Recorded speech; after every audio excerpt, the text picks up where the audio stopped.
my son, we lived together for months during the pandemic. His family moved in with us, and we had great head-to-head discussions, especially about growth investing. And, he believes that, something called value investing has grown up and become, to use one word, theologized, very formalized. And what does it say?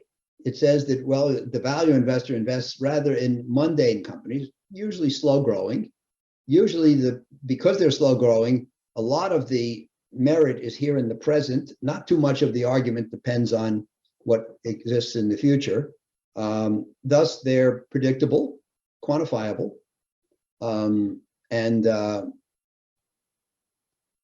but because they're not such wonderful companies, vis-a-vis their glowing futures, they don't sell at high PE ratios or high price to book. They're bargains. So that's what value investing, in quotes, has grown into. And Andrew says you can't invest that way anymore, because Buffett used to be 50, 60 years ago. Buffett used to be able to, he says he made a lot of money buying dollars for 50 cents. And you could buy dollars for 50 cents because everybody else was ignorant that there were 50-cent dollars out there. So he would go around the country and pick up these 50-cent dollars. And, just imagine, it's hard. I'm sure it's hard for you people to imagine, but imagine no computers. Imagine no online, no internet, no data sources, no feeds, no databases, no screening programs. And everything was done manually. So if you wanted to find, I talk about this I wrote a memo called Something of Value in March, talking about this experience. January. And, if you wanted to study a company, you want to study General Motors, believe it or not, you had to write to the company and request the annual report. And then a few weeks later, it would come in the mail. And if you want to then say, well, I'd like to compare this with Ford, then you would have to write to Ford. And a few weeks later, you get their annual. It was very slow and laborious. And a few people had access to these things through the public library, but not too many. And so Buffett would sit in his back room in Omaha with Moody's Manual, which was this book this thick, literally this thick, I would say 8 inches thick, with thousands of pages of the thinnest possible paper. And they had the financials of every public company in America. So if you had nothing to do and a lot of patience, you would sit there and go like this, page through. And then eventually you say, oh, here's a company that you can buy for less than the cash on the books. And go a little further, say, oh, here's a company selling at 1 times earnings, etc. So, but not many people did it, because not many people knew how to make money in the stock market or knew about the existence of these bargains. So Buffett would find them and take advantage. But now, if you think about it, now the world is an intelligent place. And not intelligent. Let's say people know more. Intelligence is different from knowing stuff. But everybody knows everything. And there's no facts that are not in evidence. And if I'm at dinner and somebody says, "Oh, who hit the most home runs in 1987?" I can tell you like that. Used to take an hour or a day or something. And so what Andrew argued was that the readily available current quantitative information is in everybody's hands. And if it's available to everybody, then clearly, by definition, it can't be the route to superior performance. In order to have superior performance, you have to know something others don't know.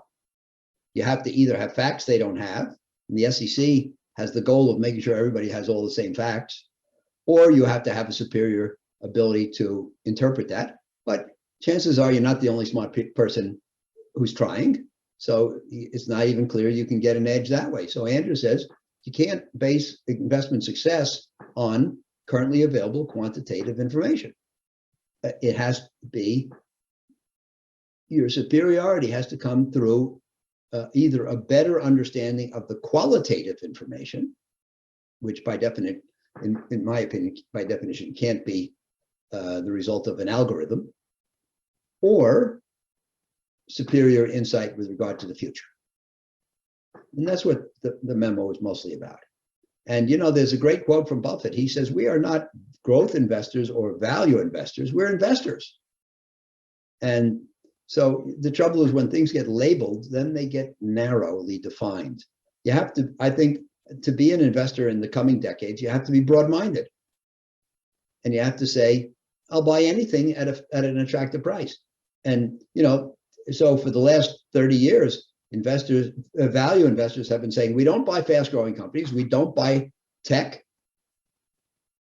We don't buy anything with a high PE.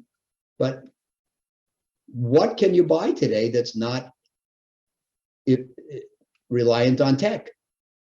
You know, I mean, 20 years ago or so, you know, Buffett made a ton of money in the Washington Post and other newspapers, and they were moated. They could not be disrupted by technology because every town had a newspaper. You needed a newspaper. It's the only place that the used car lot would advertise. It's the only place you could look to get the movie times.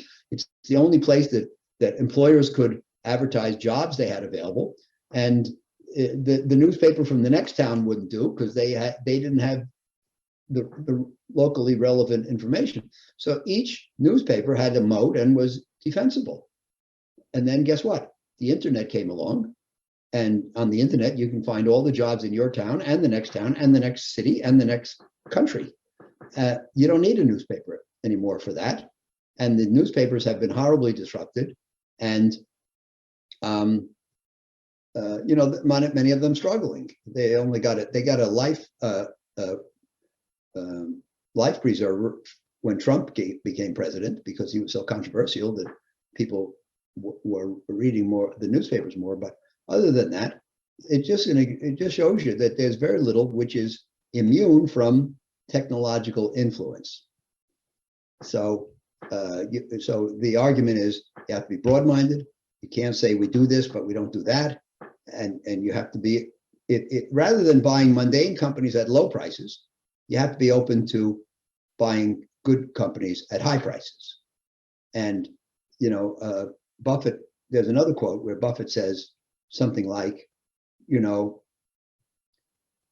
it's not clear that low PE, low price to sales, low price to book carries the secret of high performance, and it's not clear that high price to book, high PE ratio, high price to sales should be excluded from portfolios. And I think that's what the memo was mostly all about. It was also about trying to overcome our inherent biases and our histories. History is very important because it makes us who we become. And so I'm trying to do that now.